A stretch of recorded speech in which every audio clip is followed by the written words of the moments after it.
Hi, everyone. Judge Andrew Napolitano here for Judging Freedom. Today is Thursday, March 30th, 2023. It's about 9:40 in the morning here on the East Coast of the United States. Our guest is coming from outside of Rome, Italy.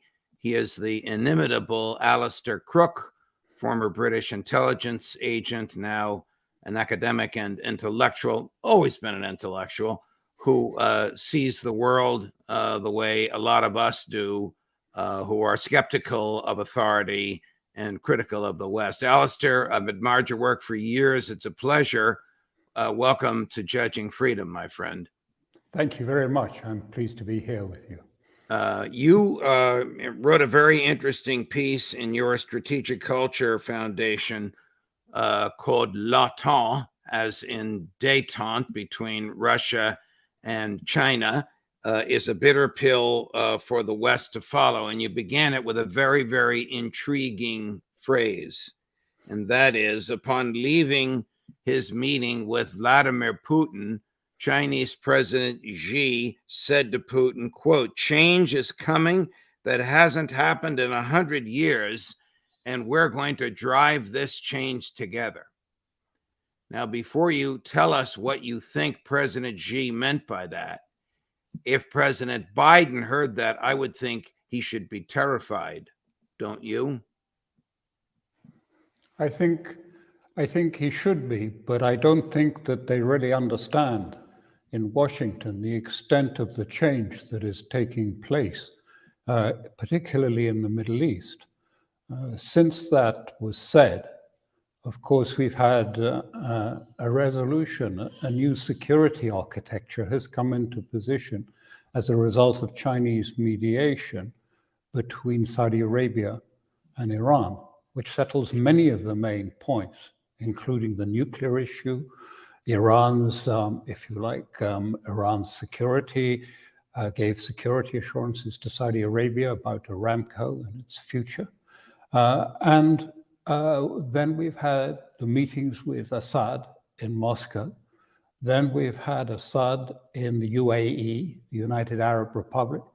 And we've had Assad, who's been a long time, if you like, a pariah, taking part. And we've had then the most significant, the most extraordinary. I mean, for me, I didn't expect it to come. The invitation by Saudi Arabia, by the king, Saudi Arabia, for President Raisi of Iran to visit after Eid, that's the holiday after Ramadan. So, I mean, things are just moving very rapidly.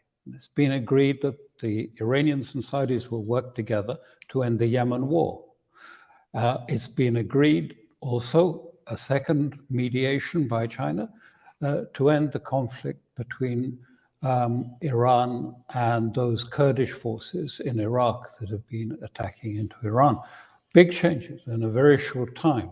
And it's signal, I think, of a new spirit. I mean, there is a sort of sense of a new consciousness, if I can put it in those terms, that is emerging in the Middle East and indeed around the world. I mean, which is quite striking. And the old narrative, the narrative of hegemony, the narrative that you're either with us or you're against us, that's gone. How dangerous has American hegemony been? The belief in exceptionalism, the belief that America is always right and whoever it chooses as an adversary is always wrong, the belief that we will use force and kill people to get them to accept our version of democracy. And of course, it would be a democracy subservient to American wishes. I mean, stated differently, how much more of this will it take before American policy makers recognize the futility and amorality of the driving culture behind American foreign policy? That's a question that's going to be very difficult to answer. How long is it going to take before there's a real shift in perception in Washington? But I mean, if you want the quick answer of what happened, I mean, why did all these sudden mediations turn successful out of the blue like that? Right. Well, simply, in a word, because America was not part of it. It was out of the equation. And therefore, I have to stop you right here. That is truly a profound, profound statement, because America was not part of it. exactly. It was not Utterly there. profound. But please go on. And so all of that, you're with us or you're against us, and we have this throughout the region. There's a different atmosphere. And for example, even the Indian foreign minister said the other day, how long does it take before Europe and America understand that its problems are not the world's problems, and that we're not one side or the other, that we are our own side, and we are pursuing our own values? And this is really very much the sort of sentiment around the world. Suddenly they have realized they don't need the United States for security.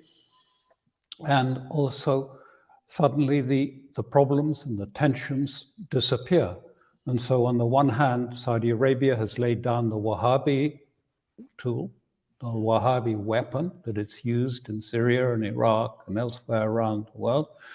And Iran has given it the security assurances that it was needed. So we don't really need a JCPOA, that's the nuclear deal, anymore, because if the Gulf states are content with the security assurances that they were given, and don't forget, although it's headlined as being China's mediation, standing behind us is Russia too.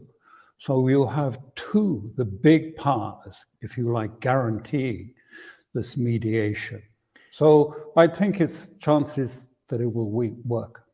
And at the same time, Alastair, the American government, directly out of the mouth of the president and senior officials, and indirectly through your former friends in MI6 and CIA and their friends in the press, continue to demonize President Putin personally, to demonize Russia, to demonize China, to demonize President Xi. I'm sure you know this, but a month ago, for a 3-day weekend, half of America was looking up into the skies to see if they could find a Chinese balloon.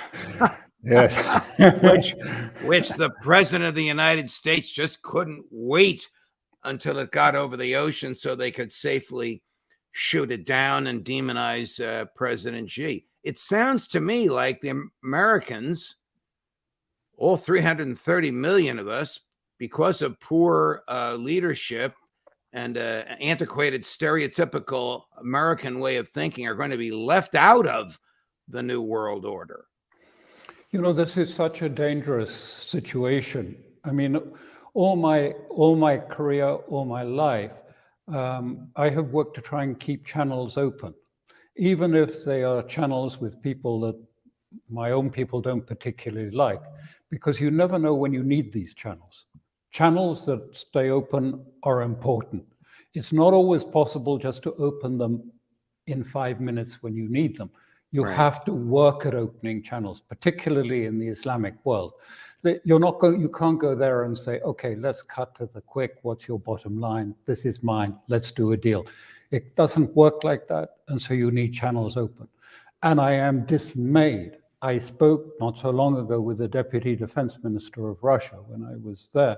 And I said, you know, you haven't got, he said, all the channels are gone. Virtually all of them are over, except we have this one video link with the Pentagon. But that's mostly for tactical deconfliction purposes. We don't have any reliable contacts. And so what's more, we don't have people who can do diplomacy. Even during the height of the Vietnam War, another American instigated disaster, the Pentagon and the State Department had open channels of communications with the Kremlin and used them regularly. Now it appears, except to make sure there isn't some sort of an accidental act of violence like over the Black Sea, there's no regular communication between Washington and Moscow. And this is either a reflection of President Biden's personality or personal deficiencies or tough guy foreign policy. He'll dispatch Victoria Nuland, the number 2 or 3 person in the State Department, to say we're going to remove the Russians from Crimea. Well, that would be like Putin saying we're going to remove the Americans from New Mexico. I mean, this is just crazy to make statements like this. The Chinese are interested in harmony and prosperity, and we're demonizing them as spying on Americans, when, of course, in reality, the American government is the most effective spyer on Americans. Yeah, I think it's more serious, really. I think it's a deep philosophical problem in the circles around the White House, because they not only think that they want to impose a certain worldview, but they think that anything that counters it is just unacceptable, and that in order to create, if you like, this new world that they're looking for, other cultures are unacceptable and really must be removed. And so I think that, this view actually makes it impossible for you to do any negotiation. A long time ago, when I was talking with to the IRA, and we sort of rather naively sort of put, at least I didn't, but I've put the IRA, the provisional IRA in the room with the Protestant military leaders, and we thought this would be a success. It was a disaster. It just confirmed the worst expectations of the other. And it took us 4 more years of careful preparation before we could get to the point where it was possible to do politics between the 2 groups. When President Xi visited Moscow last week, very ostentatious and opened and a visit that was followed by the press. We all know that he publicly suggested a ceasefire in Ukraine. He said it in front of President Putin. He wouldn't have said something like that without the diplomats having agreed on it ahead of time. But before he even made that statement public, I want you to see what Admiral Kirby, the official spokesperson for the American Joe Biden National Security Council, said about this. Take a listen. We'd be concerned if coming out of this meeting, there was some sort of call for a ceasefire, because right now, while a ceasefire sounds good, it actually ratifies Russia's gains on the ground. It actually serves Russia's purpose for a ceasefire to basically call a stop right now without any acknowledgement that Russia's illegally inside Ukraine. So United States will be against the ceasefire because of this principal issue, or because it was proposed by China? I think I've been very clear. It's about the principle of a ceasefire called for right now, which would essentially just ratify Russia's gains. Now, this interview took place before President Xi made his statement. The very smart young man doing the interview is a television commentator from Beijing. He got right to the heart of things, and Admiral Kirby, of course, really didn't want to go there. Why are the Americans against the ceasefire in a war that they must know from intelligence sources, your former colleagues, that the Ukrainians cannot win? That is a big, big puzzle, and it's not a very easy one to answer, because they clearly can see that they cannot win this war. And what they are saying, therefore, is a block, because from Moscow's perspective, there's no point in talking to Zelensky. He can't deliver anyway. The only interlocutor that Moscow feels worthwhile talking with, of course, is Washington. Because if you recall, a little while ago in December, Moscow set out a paper with all its needs, its security needs, and said we need to talk about a new security architecture in Europe, and we need to have some understandings about a withdrawal of NATO from our borders. Now, that was not addressed, and the paper languished. But talking just to Zelensky is not sufficient. So I don't think there's any appetite in Moscow either for a negotiation, certainly not with Europeans like Scholz or Macron is out of the question for the Russians. They wouldn't entertain that for a second. But they are talking, and we have definite confirmation that Ukraine was discussed at some length between Putin, he said so, and Xi when they met in Moscow. But the conditions are not there. I think the conditions may soon be there, because what I saw in Afghanistan may happen sometime in Ukraine too. That simply the center, the Kiev, will implode, rather like Moscow had imploded, if you like, during the Afghan war, and suddenly everything stops. I mean, I was there, and suddenly the Soviet soldiers were in base. They didn't leave the base. Everything came to a grinding halt. I think we're getting close to this point of entropy, in that in financial terms, in terms of the number of men that are available for this conflict, all these things, logistics, all of these things suggest that actually it may end not by Washington negotiating it, but simply the whole thing falling into entropy. What happens then is going to be complicated and difficult to foresee.